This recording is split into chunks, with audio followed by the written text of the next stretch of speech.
तर नमस्कार मित्रांनो, सुप्रभात. स्वागत आहे पुन्हा एका नवीन व्हिडिओमध्ये. तर मी सध्या आहे अकोट शहरामध्ये, म्हणजे अकोटपासून थोडं पुढे आलेलो आहे मी. तर आज माझा प्लॅन झालेला आहे की अकोटपासून जवळपास 10-15 किलोमीटर अंतरावर एक अकोली जहागीर म्हणून गाव आहे.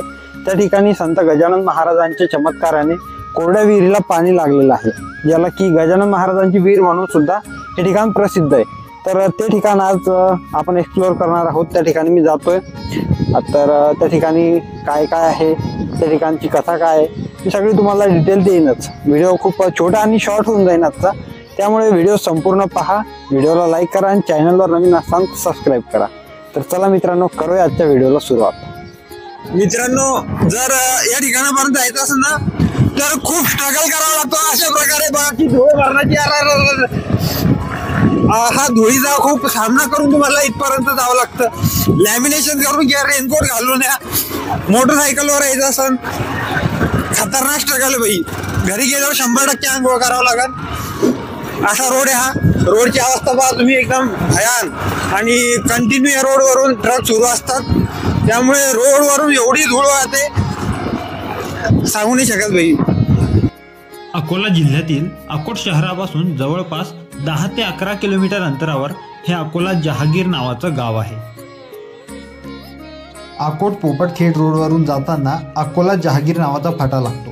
या फाट्यापासून जवळपास 1 किलोमीटर आतमध्ये गेल्यावर आपण या मंदिराजवळ येऊन पोहोचतो. मंदिराकडे जाताना सुंदर असा निसर्ग अनुभवायला मिळतो. समोर गेल्यावर एक नदीचा पूल लागतो. हा पूल पार केल्यावर आपण या मंदिराजवळ येऊन पोहोचतो. तर मित्रांनो, आपण आता पोहोचलेलो आहोत अकोली जहागीर इथे, जिथे आहे गजानन महाराजांचं मंदिर. मागे या ठिकाणी पार्किंगसाठी गाड्या लावण्यासाठी जागा आहे. आणि इकडून आता आपण आतमध्ये जाऊया मंदिरात.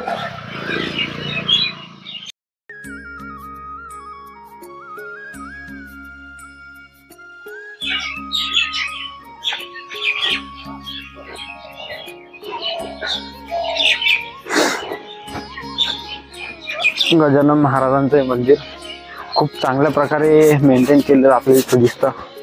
छानपैकी झाडं वगैरे लावलेले, पूर्ण निसर्गरम्य वातावरण या ठिकाणी.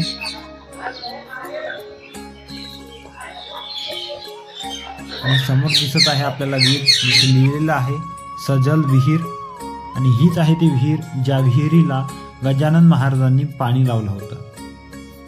तर या विहिरीला पाणी लागण्यामागची कथा अशी आहे की उन्हाळ्याचे दिवस होते आणि त्यावेळेस गजानन महाराज अकोट तालुक्याच्या शिवारातून जात होते.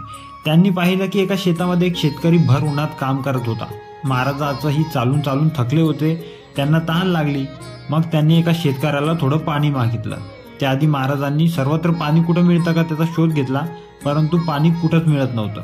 मग त्यांनी शेतकऱ्याला पाणी मागितलं आणि त्या शेतकऱ्याने पाणी देण्यास त्यांना नकार दिला. साहजिकच शेतकऱ्याला राग आला, धडधाकट दिसतो आणि शेतात राबत असताना तू मला पाणी मागतोस असं म्हणून त्यांनी महाराजांना पाणी नकार. त्या शेतकऱ्याचा जो नकार ऐकून महाराजांनी थोडे स्मित हास्य करून ते पुढे निघून गेले. त्या शेतामध्ये एक विहीर होती. विहीर महाराजांना दिसताच महाराज विहिरीकडे जाऊ लागले. महाराजांची ती कृती पाहून शेतकरी त्यांना म्हणाला, अरे वेड्या, तिकडे कशाला जातोस? ती विहीर कोरडी ठणठणीत आहे. हा संपूर्ण शिवारामध्ये कोणतीच विहिरीला पाणी नाहीये. महाराजांनी ते ऐकले आणि त्या शेतकऱ्याकडे पाहून म्हणाले, मी माझ्या परीने प्रयत्न करतो, पाणी मिळेलच. महाराज त्या विहिरीच्या काठावर पोहोचले. महाराजांनी क्षणभर ध्यान केले आणि तेवढ्यात त्या विहिरीला एक झऱ्याच्या पाण्याची कारंजी उडू लागली. तो जिवंत झरा झाला. पाण्याची कारंजी विहिरीच्या बाहेर होऊ लागली. झऱ्याला धार लागली. शेतकरी आश्चर्यचकित होऊन पाहत राहिला. तो धावत धावत विहिरीपर्यंत पोहोचतोच तोपर्यंत विहीर जवळजवळ पाण्याने भरलीच होती. भर उन्हाळ्यात गेल्या 20 वर्षापासून कोरड्या असलेल्या विहिरीला हे पाणी आले कसे हे पाहून शेतकऱ्याच्या लक्षात आले की नक्कीच ही कोणीतरी विभूती आहे आणि त्याला वेडा समजलो. हा आहे या ठिकाणचा मंदिराचा परिसर. या ठिकाणी बराच मोठा असा परिसर आहे.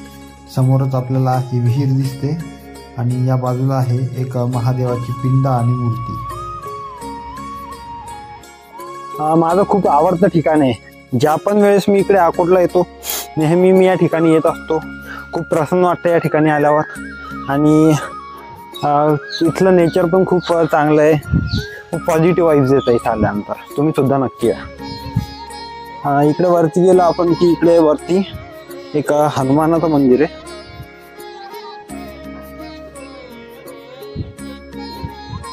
परिसर एकदम छानपैकी मेंटेन केलेलं आहे. आपण तसंही भरपूर ठिकाणी बघतो की गजानन महाराज संस्थानचे जेवढे काही मंदिर आहेत खूप चांगल्या प्रकारे त्यांनी मेंटेन केलेले असतात.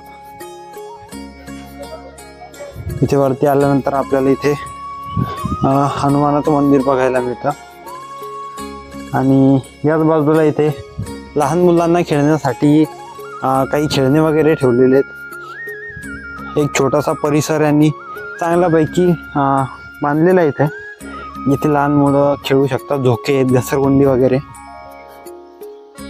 छान परिसर आहे.